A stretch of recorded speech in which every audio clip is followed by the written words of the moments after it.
जय माँ इंद्राक्षी, जय अम्बे। इंद्राक्षी धाम में दर्शकों आप सभी का हम हार्दिक स्वागत करते हैं। आइए इस विशेष अंक में हम बात करते हैं सूर्य के राशि परिवर्तन के बारे में। सूर्य 17 अक्टूबर को तुला राशि में प्रवेश करेंगे और जब जब सूर्य तुला राशि में जाते हैं तो सूर्य कमज़ोर पड़ जाते हैं। अब कमज़ोर सूर्य से अर्थ क्या हुआ कि सूर्य का जो फल जिस भाव से आपको मिलना चाहिए वो नहीं मिलता।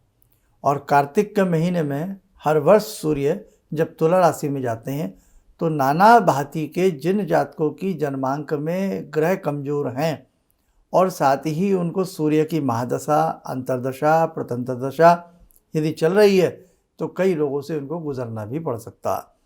और वैसे भी सूर्य प्रसिद्धि के कारक हैं, सूर्य ओज तेज के नियंता हैं, सूर्य प्राणों के स्वामी हैं। कहने का भाव सौरमंडल के राजा हैं।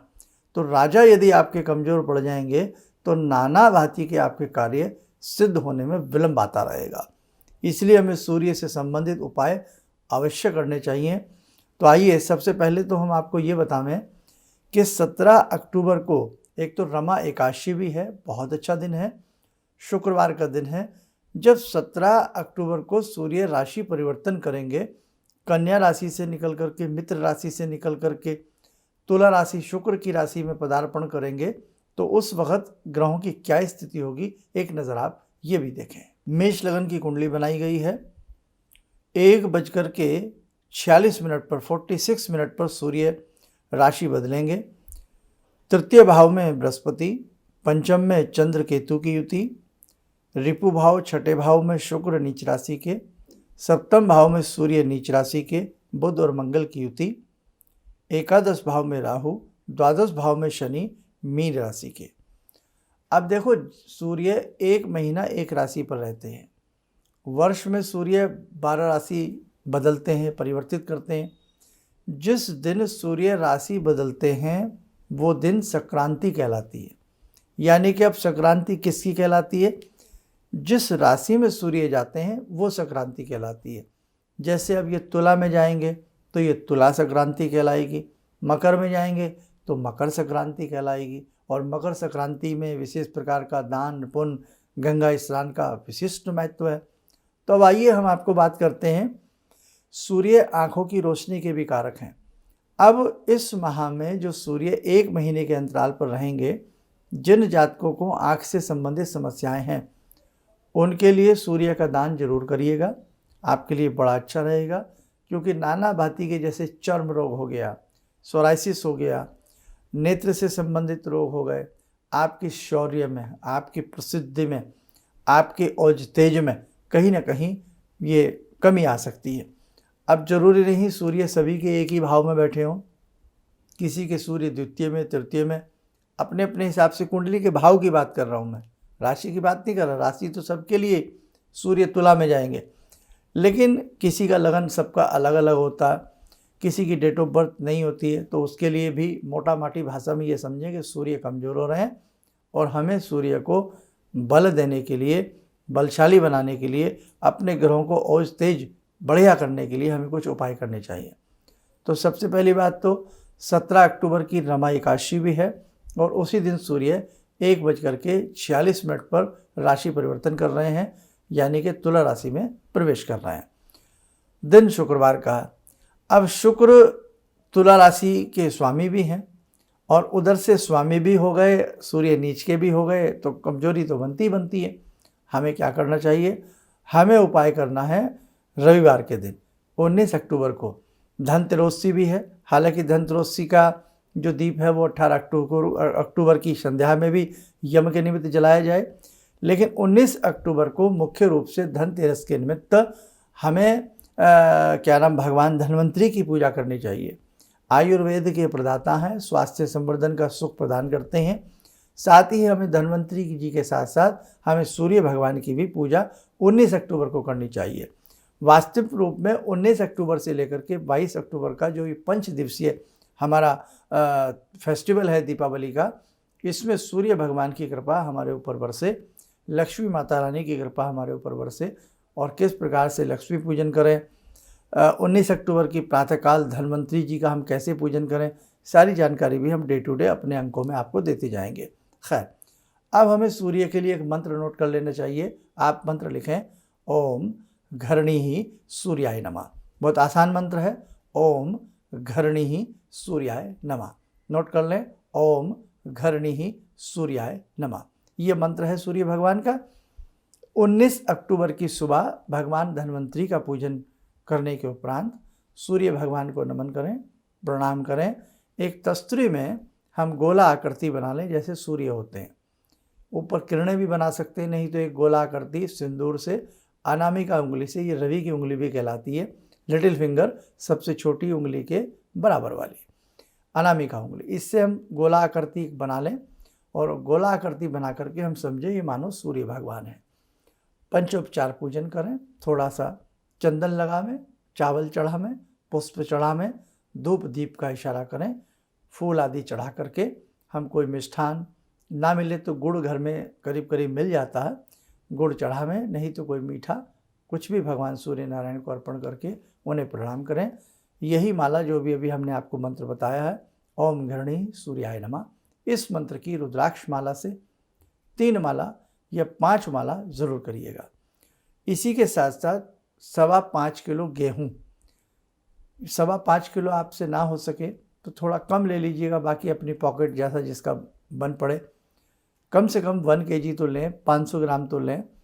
5 नंबर जो होता है, 5वीं राशि के स्वामी जो होते हैं वो सूर्य ही होते हैं, तो 500 ग्राम नहीं तो 5.25 किलो गेहूँ ले लें, वहीं गेहूँ को रख लें और ये 5 माला या 3 माला करने के उपरांत 1 लोटे में जल रखें तैयार करके, उसमें थोड़ा सिंदूर मिला लें या जो तिलक हम करते हैं चंदन उसमें मिक्स कर लें, थोड़ा मिष्ठान, फूल की पंखुड़ियाँ मिल जाएँ उसमें रख लें। सूर्य भगवान को निहारते हुए 3 बार धार बना करके, 1 बार दें, फिर दोबारा दें, फिर तिबारा दें, 3 बार की रूपरेखा में सूर्य भगवान को अर्घ्य दें। जब सूर्य भगवान को जल दें, जल के छींटे हमारे पाँव पर न पड़ें, ना ही जल ऐसी जगह दिया जाए जहाँ किसी का जूता चप्पल आता हो, किसी गमले में बर्तन में जल दिया जाए, बहुत अच्छा रहता है। ठीक है, और जल देने के उपरांत सूर्य भगवान को प्रणाम कर लें। निश्चित रूप से आपके ऊपर सूर्य के तुला राशि में जाने का कोई भी नकारात्मक प्रभाव नहीं आएगा। पहला रविवार 19 अक्टूबर को आपको ऐसा करना है और ऐसे ही आपको बस 2 ही रविवार करना है, फिर 26 अक्टूबर को करना है और 26 अक्टूबर की है लाभ पंचमी, है ना, पंचमी है और वो भी लाभ पंचमी है, आपको लाभ मिले, आपका कल्याण हो। सेम जैसे आज आपको बताया है ऐसे ही करना। पहली बार भी 5.25 किलो दाना रखें, गेहूँ रखें, नेक्स्ट 26 अक्टूबर को भी 5.25 किलो गेहूँ रखें। और ये गेहूँ रखवाने का क्या तात्पर्य है, ये गेहूँ दलिए के रूप में भी रख सकते हैं, थोड़ा दरदरा कूटा हुआ साबुत गेहूँ भी रख सकते हैं, इसको जाकर भी कहीं भी पक्षियों को डालाएं। देखो, पक्षी सेवा, पक्षियों का ये भंडारा होता है, तो पक्षी भंडारा जरूर करें। गेहूँ जो होता है, कणक इसको कहते हैं, गेहूँ कहते हैं, ये सूर्य के दान में आता है, ये कर लें। और इसी के साथ साथ एक काम और कर लें तो अति उत्तम हो जाए। आप चोकर ले लें, आटा ले लें, आटे की जो छानस होती है चोकर ले लें, और कितना भी ले लें, 1 किलो 2 किलो ले लें, उसमें हल्का सा आप दूध का छींटा दे करके उसके लड्डू से बना लें, नहीं तो फिर पानी का छींटा दे करके उसके लड्डू से बना लें। और चोकर के लड्डू या फिर साबुत चोकर ही ले लें, उसे किसी गौशाला में या यत्र तत्र विचरण करती हुई गौ माता को खिला दें, सोने पे सुहागा।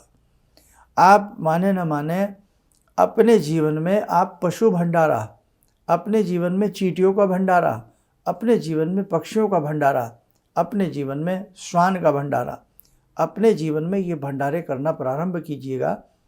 मनुष्य तो देखो मांगकर भी खा लेता है, मनुष्य कमाकर भी खा लेता है, मनुष्य जॉब कर सकता है, मनुष्य व्यापार कर सकता है, लेकिन इनकी कोई जॉब नहीं होती, इनका कोई बैंक बैलेंस नहीं होता, इनकी कोई पॉकेट नहीं होती, इसीलिए, और ये मांग भी नहीं सकते, ये बोल भी नहीं सकते।